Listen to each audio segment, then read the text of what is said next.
नमस्कार दोस्तों, ये वीडियो देखिएगा चाहे द्वितीय श्रेणी हो, चाहे व्याख्याता भर्ती हो या फिर टीजीटी पीजीटी हो, किसी भी प्रकार की परीक्षा हो, प्रतियोगी परीक्षाओं के लिए काफ़ी महत्वपूर्ण है। देखिए, कामायनी एक ऐसी रचना मानी जाती है जिससे कि आप किसी भी प्रकार की एग्ज़ाम उठा के देख लीजिए, आपको इससे संबंधित प्रश्न जरूर मिलेगा। क्यों मिलेगा? इसके पीछे कारण ये होता है कि छायावाद का एकमात्र महाकाव्य है ये कामायनी, और कामायनी की रचना जयशंकर प्रसाद जी के द्वारा की गई है। तो देखिए, जयशंकर प्रसाद जी की ये अंतिम और सर्वश्रेष्ठ रचनाओं में से एक मानी जाती है। ये 1935 में लिखी गई थी। कब लिखी गई थी? 1935 में। ये एक प्रबंध काव्य है जिसमें आदि पुरुष मनु का की जो जीवन की गाथा है उसका विस्तार से वर्णन किया गया है। यानी अपन सभी किसकी संतान माने जाते हैं? मनु की संतान माने जाते हैं। यानी सृष्टि में प्रलय हो गया था, चारों तरफ पानी पानी नजर आ रहा था, एकमात्र एक इंसान हिमालय की चोटी पे बैठा हुआ था, मनु। और उसके पास में क्या है कि कामगोत्र की बालिका एक श्रद्धा पहुंचती हैं और दोनों के संयोग से इस सृष्टि का निर्माण है वो होता है। तो देखिए, मनु मन का प्रतीक है। इसमें बहुत ही अच्छे प्रश्न बनते हैं प्रतीकात्मक दृष्टि से देखा जाए तो। मनु मन के प्रतीक हैं, श्रद्धा हृदय के, ईड़ा बुद्धि की और कुमारे मानव का, और एक वर्षभ होता है धर्म का प्रतीक होता है, और असुरी की रात होते हैं वो मतलब असुरी यानी राक्षसी प्रवृत्ति के प्रतीक होते हैं। इसमें श्रद्धा कामगोत्र की बालिका है, इसलिए श्रद्धा का नाम है। उसी के साथ में कामायनी भी कहा जाता है, यानी श्रद्धा को कामायनी कामगोत्र की बालिका होने के कारण कहा जाता है। एक बार प्रश्न पूछा भी गया है केवीएस में कि कामायनी कौन थी, तो यहाँ पर ऑप्शन यही थे, श्रद्धा, ईड़ा, मनु, यानी इस प्रकार के ऑप्शन अगले ने बना दिया। तो अधिकांश विद्यार्थी तो ईड़ा की तरफ चलते हैं कि श्रद्धा तो हो ही नहीं सकती, जबकि श्रद्धा ही क्या थी? कामायनी थी। इसमें कुल 15 सर्ग हैं। प्रथम सर्ग चिंता है, अंतिम सर्ग आनंद है। अब आगे देखिएगा, कामायनी के 15 सर्ग याद करने बहुत ही मुश्किल होते हैं, तो एक कहानी के माध्यम से या एक ट्रिक के माध्यम से याद करवाने की कोशिश कर रहा हूं मैं। आशा करता हूं कि आपको आराम से सारे के सारे सर्ग याद हो जाएंगे। तो देखिएगा कि मनु को चिंता तो आशा श्रद्धा थी, यानी मनु को चिंता थी परंतु एक आशा व श्रद्धा थी। काम वासना तो उसकी लज्जा थी, यानी मनु को काम वासना हुई तो उसको क्या हुई? लज्जा आई। कर्म अकुली किलात तो ईर्ष्या ईड़ा थी, यानी उसने कर्म किए थे अकुली किरात के साथ में, तो ईर्ष्या किसने की? ईड़ा ने। कुमार का स्वपन ही उसका संघर्ष था, यानी कुमार ने स्वपन देखा, वही उसके लिए संघर्ष बन गया। निर्वेद माँ बेटा तो दर्शन सरस्वती थी, और रहस्य ज्ञान क्रिया तो आनंद में सारस्वत प्रदेश था। अब इसी छोटी सी जो ट्रिक है इसमें क्या हुआ? सारे 15 सर्ग आ गए।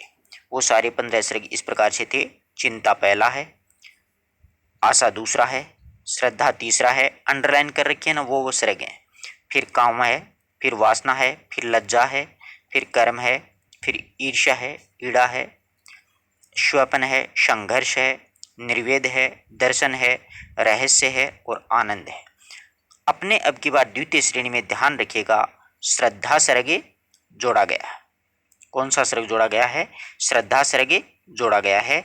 और इसमें ध्यान रखिएगा कि श्रद्धा सर्ग में से पंक्तियां जो होती है ना, वो अक्सर उठा उठा करके बीच में से पूछ ली जाती हैं।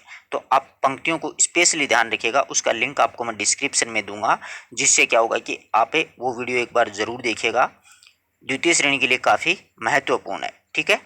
इसी प्रकार मनु मन का प्रतीक हो गया, श्रद्धा हृदय का, ईड़ा बुद्धि की, कुमार मानव का हो गया, और धर्म है वो बेल है वो यानी वर्षभ जो है वो धर्म का प्रतीक हो गया है।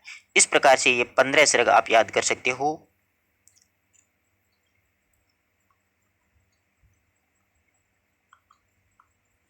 किसी को किसी प्रकार की कोई समस्या हो तो आप लोग पूछ सकते हो।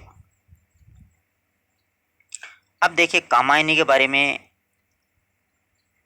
की कथा वगैरह कहाँ से ली गई है। प्रसाद जी ने कामायनी का लेखन की प्रेरणा सतपथ ब्राह्मण से ली गई है। बहुत अच्छा प्रश्न है, कई बार पूछा गया प्रश्न है, एक दो बार द्वितीय श्रेणी में आरपीएससी के माध्यम से भी ये प्रश्न पूछा गया है, सतपथ ब्राह्मण से। कामायनी लेखन का मुख्य उद्देश्य क्या था? आनंदवाद की स्थापना करना। बहुत ही अच्छा प्रश्न है। किसकी स्थापना करना? आनंदवाद की स्थापना करना। आचार्य शांतिप्रिय द्विवेदी ने कामायनी को छायावाद का उपनिषद कह करके पुकारा। ये किस विद्वान ने क्या कहा है? आप वीडियो के साथ अंत तक बने रहिए, सभी विद्वानों के नाम आपको एक साथ बताए जाएंगे। आचार्य शुक्ल ने कामायनी को मानवता का रसात्मक इतिहास और नए युग का काव्य कह करके पुकारा। दिनकर जी हैं वो, उन्होंने कामायनी पर निबंध लिखा था, दोष रहित और दोष सहित। और जयशंकर प्रसाद को मंगला प्रसाद पारितोष से भी सम्मानित किया गया था। कामायनी के लिए मंगला प्रसाद पारितोष मिला था। अब देखिए कामायनी के बारे में जो विद्वान हैं उनके क्या क्या मत हैं, क्या कथन है, किसने कामायनी को क्या कहा।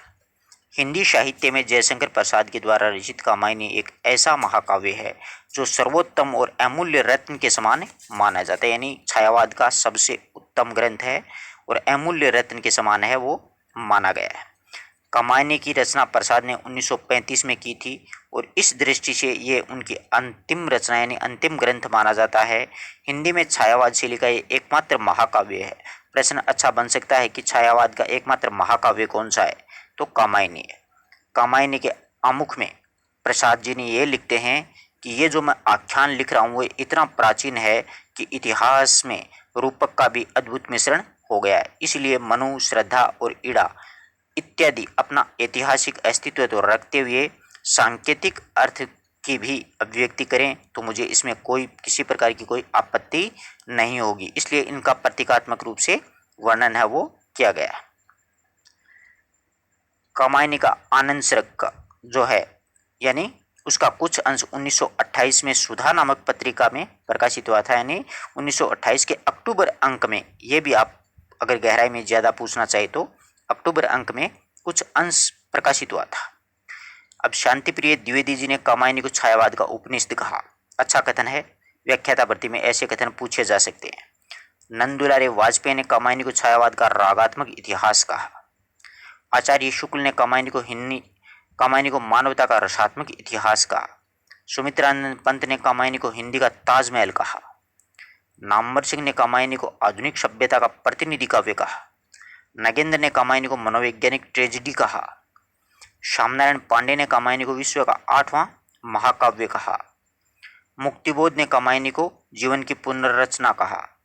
विजय देव नारायण शाही ने कामायनी को रूपक कह करके पुकारा। बच्चन सिंह ने कहा है कि मुक्तिबोध का कामायनी संबंधी जो अध्ययन है वो फूहड़ मार्क्सवाद का नमूना है। हरदेव बहारी ने कामायनी के बारे में कहा है कि कामायनी प्रसाद जी की अंतिम काव्य कृति है जो कि छायावाद का एक रहस्यवाद रचना है। रामस्वरूप चतुर्वेदी ने कामायनी के लिए कहा है कि इन आधुनिक हिंदी साहित्य का कंपोजिशन काव्य कह करके पुकारा है। तो इस प्रकार से कोई भी विद्वान हो, 10-12 विद्वान हैं, इनका किसी भी विद्वान का कैसे भी प्रश्न पूछा जा सकता है कि सुमित्रानंद पंत ने क्या कहा, पंत ने ताजमहल कहा, शुक्ल जी ने क्या कहा, मानवता का रसात्मक इतिहास, श्यामनारायण पांडे ने क्या कहा, विश्व का 8वां महाकाव्य, मुक्तिबोध ने जीवन की पुनर्रचना, या फिर यदि मैं कामायनी लिखता, यह एक आलोचनात्मक रचना है मुक्तिबोध की। विजय देवनारायण शाही ने कामायनी को रूपक कहा। तो ये ध्यान में रखिएगा, ये इसके 15 सर्ग हैं। ये विद्वानों के कामायनी के बारे में कहेगी जो कथन है वो सारे के सारे एक साथ आपको उपलब्ध करवा दिए हैं। इसमें कितने सर्ग हैं, किस प्रकार से उनको याद करना है, कौन सा पुरस्कार मिला है, वो सारी चर्चा अपन ने कर ली है। आप आराम से इन चीज़ों को लिख सकते हो, नोट कर सकते हो। टेलीग्राम चैनल ज्वाइन कर लेना, वहाँ पर भी आपको वीडियो और पीडीएफ्स वगैरह उपलब्ध हो जाएगी। धन्यवाद दोस्तों। अपने मित्रों तक भी इस चीज़ को शेयर कर देना। व्याख्याता भर्ती के लिए ये काफ़ी महत्वपूर्ण है। और द्वितीय श्रेणी में जो श्रद्धा सर्ग जोड़ा गया है अपने, उसका लिंक डिस्क्रिप्शन में मिलेगा, आप लोग वहाँ से पढ़ सकते हो। धन्यवाद।